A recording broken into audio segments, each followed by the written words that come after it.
sound check really quick? Check, check, check. Okay, we're done. Can you Hello. check, check, check. Okay, we're done. Hello. Hello. Check, check, check. Check, check, check. Hello. So I will be doing this. That's okay. Hey everybody, it's Linehaul Central Solutions coming at you. We have Becky here. Becky, how you doing? Good. Most important question. Who came up with the logo? Give me the background on that LH. We actually hired a consulting firm to come up with this for us, but That was a really good idea. yeah. Who did ours again? This one? It's not ours. What is Vin. Vin. It's wonderful. Yeah. All right. So Becky, can you tell us briefly what it is you do? We are a concierge back office solution for line haul contractors. Okay. I hear a lot of contractors, a lot of people call us, and they may not have a business background. Why is it important that people keep their books straight and their numbers straight? Well, if you don't keep your books and your numbers straight, how do you know if you're making any money at the end of the day? So we have a lot of people who come to us, you know, they think they've got their books in order, and we start going through it and they just have no idea what's in there. So, okay, what would be the most common mistakes you find? They have no idea. They're oblivious. They have somebody who does their books, doesn't understand line haul, doesn't understand trucking, so they're not doing their financials the right way, and there's numbers that are hidden. They don't realize that their payroll is way too high, or you know, they're paying way too much for insurance, or they're not getting their fuel settlements back, or they're paying too much for fuel. There's all kinds of things that are hidden in there. I'm interested in the simplicity of that. I'm a contractor. I get my settlement statements, and I am working with Linehaul Central. How does that process work? How am I getting you that information? Most of our clients give us all of their login information, and we actually go into MyGroundBiz. We pull the settlement statements, we upload it typically into HaldiTech. We do all the analysis in HaldiTech, and then we take those numbers and put them into QuickBooks and do a nice financial statement for them that lays everything out. It's very easy for them to see where they're at. Is that on a weekly basis? We do everything weekly, and then we close their financials at the end of the month, and then we have a meeting with them to go through their financials. And so you're interested in the trends, Yes. Yep. Okay, the month to month. Yep, and we look at financials month to month. We look at percentages based off of revenue. We look at miles per gallon. We look at truck utilization. We look at driver utilization. We go through all of that with them on a monthly basis. Okay. So you mentioned a couple places you help people save money. What would be the top priority for them to pay attention to? Payroll is huge. That's usually one of their biggest expenses. Fuel, buy your fuel properly. You know, we recommend the REL fuel cards. Insurance, you know, don't buy from the expensive people. Go where it's cheaper. So, and we have recommendations for that as well. Good point. And also maybe some people you would choose not to work with? Oh yeah. Across from you. Okay, so I get this question. You can go ahead, I get this question a lot. but don't take my question. It was going to be, I get this question a lot, and why is safety such an important part of line haul? Was that going to be your question? No, but thank you. Okay. Because everything is based off of a safety score with line haul, and if you have a bad safety score, you can't bid on runs. There's a lot of things you can't do. So Why it's a big do I deal. need your assistance to improve my safety score? There is just so much you have to do as a line haul contractor, and a lot of times safety is the thing that slips. And we are there to make sure that everything gets done, because we take it from the beginning to the end. We don't just tell you there's a Lytics camera event. We actually coach the driver. Okay. We tell you what to do with that driver. We help you disciplinary action.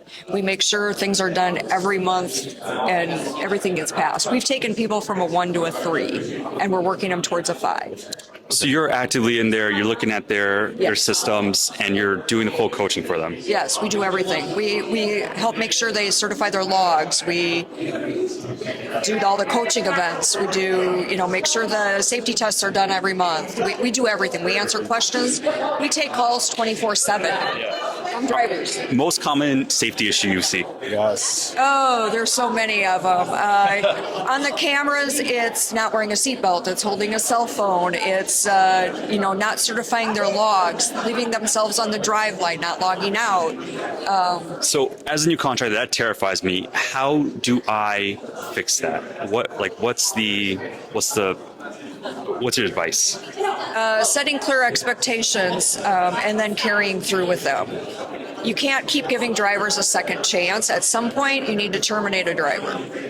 So like zero tolerance policy Yeah. to a certain extent. Yeah. Okay. So you are helping with the payroll and the bookkeeping. Yep. You are helping with the safety. Is there any other services you guys can provide? We create websites for people. We do settlement reimbursements. We can help with recruiting. We can help with pretty much anything you need us to do. We do the 24/7 call center, so we take calls at night. We help with dispatching. So I'm a contractor and I buy a FedEx business and I hire you. Is there anything left over for me to do?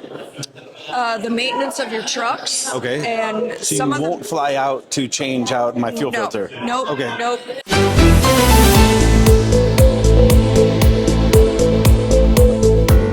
Good evening, I'm Jennifer Sanders. We interrupt this broadcast to bring you breaking news on Linehaul Central. Our very own Rick Dunn and Christian Opolinski are at the Linehaul News Regional Conference. Let's go to them now, live, for more details. Rick? Linehaul Central does not do everything. You heard it from here first. Yep. You're right. We don't do anything with maintenance of Change your own trucks. tires.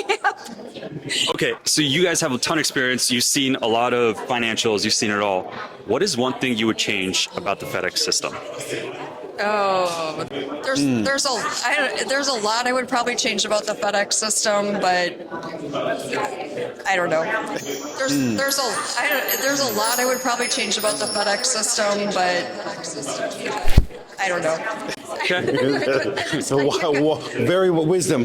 Becky chooses wisdom. If contractors are keeping up with their expenses, their P&Ls, their operations, they are happy contractors in this space, right? Yes, very much so. Let me ask you this question. You look at the numbers, you're doing the bookkeeping. We always get this question, how much can I make as a FedEx contractor? I'm getting into Linehaul, how much can I make? What's a reasonable expectations of profitability that I can share with potential clients? I hear it's 45%. Is that right? No, it is not 45%. I'm going to be buying some runs. Who's selling? I would say 10 to 15%. 12 and a half is probably the average. Okay. So that's your net income. That's your net Your income. complete Yes. total company net income. Yes, that's net income. Is there a gross profit figure someone should target on a run? It depends on how you look at gross profit. Good point. Yeah. You can get pretty tricky. Yeah, everybody looks at gross profit differently. The way I look at gross profit, I take fuel out of the mix because you get reimbursed for your fuel. And so then it's, what is your trip revenue? And then I look at everything as a percentage of trip revenue. What about the profit that I'm making from my fuel? If I'm managing the system correctly. And Wait. if you're managing it correctly, you should have a profit, not an expense. We're not going to include that in our profitability ratio? I just make sure when I'm looking at it that their reimbursements for fuel is more than what they're paying for fuel. Fair enough. Becky, we get this a lot. Everyone wants to know, am I getting a fair value for my business? How do you value a business fairly?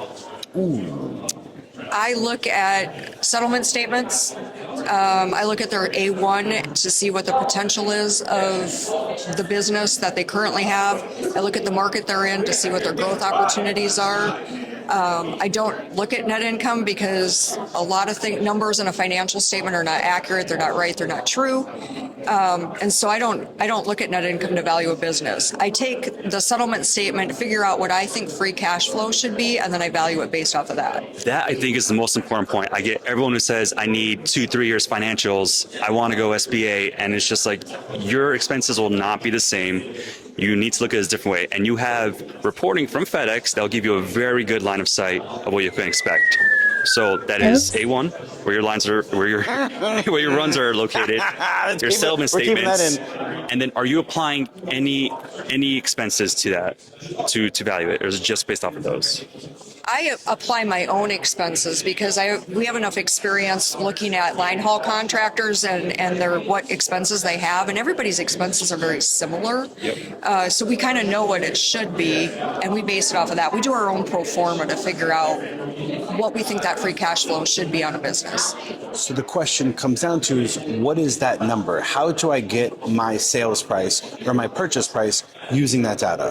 What's the formula? Well, then once you have that data and you know what the free cash flow is, then you can apply your multiple to that. Okay, is there a typical multiple you think a 3 dedicated run out of, Boise, Idaho is worth? I usually tell people I personally would pay more than a 3 multiple. Okay. But it 3x. That was a 4, more than Wow. a 3. Okay. Whoa. Whew. But You heard it here first. Max 3x.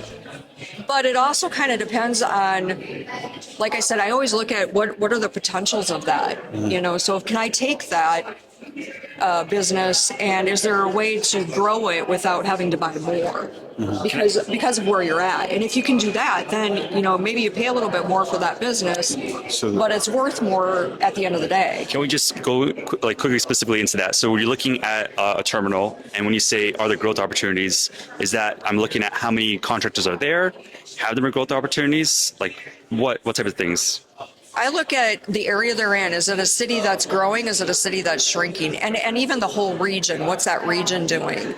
And what are they running out of there? Are they running a lot of teams? Are they running solo runs? Are they running just like local multiple turn runs? So there's a lot of factors that go into it. And that's data clearly that you have, lots of experience with and you have access to just because of what Linehaul Solution, what you're constantly collecting. Exactly. Wonderful. Call us. Where can people reach you? They can reach us at linehaulcentral.com. Beautiful. Fair enough. Becky, thank you so much. Look forward. You guys have done phenomenal things. Your logo is very impressive. Thank you. Most importantly. And I'm sure we'll be hearing lots from you very soon. I hope so. Thank you, Becky. Linehaul Central. Let's go ahead. Wait. 1, 2, 3, Linehaul Central. 1, 2, 3, Linehaul Central. All right.